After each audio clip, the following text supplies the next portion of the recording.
بسم اللہ الرحمن الرحیم۔ السلام علیکم ویورز، کیسے ہیں آپ؟ امید و خیر و عافیت سے ہوں گے۔ جیسے کہ ہمارا تربیت اولاد کے سلسلے میں موضوع جاری ہے اور ہم اسی پہ گفتگو کریں گے۔ آج میں ایک بہت ہی خوبصورت ٹاپک آپ کو بتاؤں گی، جس میں اولاد کی بد دعا، ثواب جاریہ اور بیٹیوں کے لیے دعا۔ قیامت میں بے تربیت اولاد والدین کو بد دعا دے گی اور کہے گی لا جزاک اللہ خیرہ، خدا تمہیں جزائے خیر نہ دے، تم نے ہماری تربیت نہ کی۔ کیونکہ اگر والدین نے اولاد کی تربیت کی ہوتی تو آج ان کی اولاد ان کے لیے ثواب جاریہ کا سبب ہوتی اور عذاب سے بچنے کا سبب بنتی۔ روایات میں بیان ہوا ہے کہ حضرت عیسیٰ ایک قبر کے پاس سے گزرے جس کے مردے پر عذاب ہو رہا تھا۔ دوسرے سال پھر اسی قبر کے پاس سے گزرے تو دیکھا کہ وہ مردہ نجات پا چکا تھا۔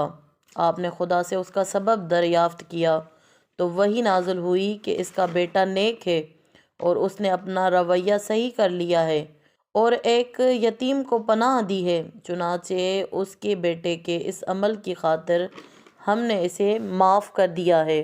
لہٰذا تربیت یافتہ اولاد کا صرف دنیا میں ہی فائدہ نہیں بلکہ برزخ اور قیامت میں بھی فائدہ ہے۔ کوشش کریں کہ اس نفع بخش تجارت سے غافل نہ رہیں۔ امام صادق علیہ السلام فرماتے ہیں، جب حضرت یوسف نے اپنے مادری بھائی کو دیکھا تو پوچھا کہ میرے بعد تم نے کس طرح شادی کی؟ انہوں نے کہا والد نے شادی کا حکم دیا تھا، اور پھر فرمایا اگر بیٹا تم نے ایسا پیدا کیا جو خدا کی تسبیح سے زمین کی پیٹھ بوجھل کرے تو اس کام کو انجام دو۔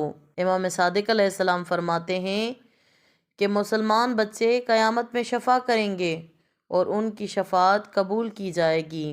رسول خدا فرماتے ہیں نیک بیٹا، نیک اولاد جنت کے پھولوں میں سے ایک پھول ہے۔ تہران میں ایک نہر کھودی گئی، اس نہر کے کھودنے والے کا نام حاجی علی رضا تھا۔ سینکڑوں سالوں سے لوگ اسی نہر سے سیراب ہو رہے تھے۔ ایک عالم نے ایک دفعہ حاجی علی رضا کو خواب میں اس نہر کے کنارے کھڑا دیکھا۔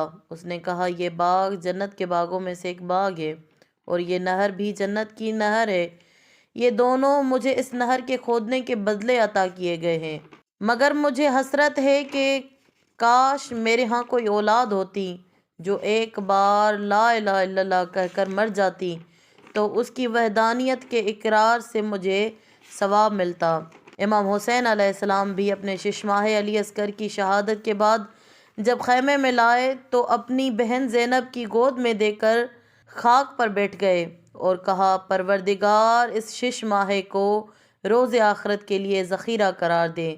جب اس دنیا سے اتنی جلدی چلے جانے والے کی اس قدر و منزلت ہے تو ایک عام مومن کے لیے اپنے بچوں کو پال پوس کر بڑا کر کے نیک و صالح بنا کر معاشرے میں ایک بہترین مومن کو فراہم کرنے کی کیا قدر و منزلت ہوگی۔ بیٹا ہو یا بیٹی اس سے کوئی فرق نہیں پڑتا، مقصد نیک اور صالح اولاد سے ہے۔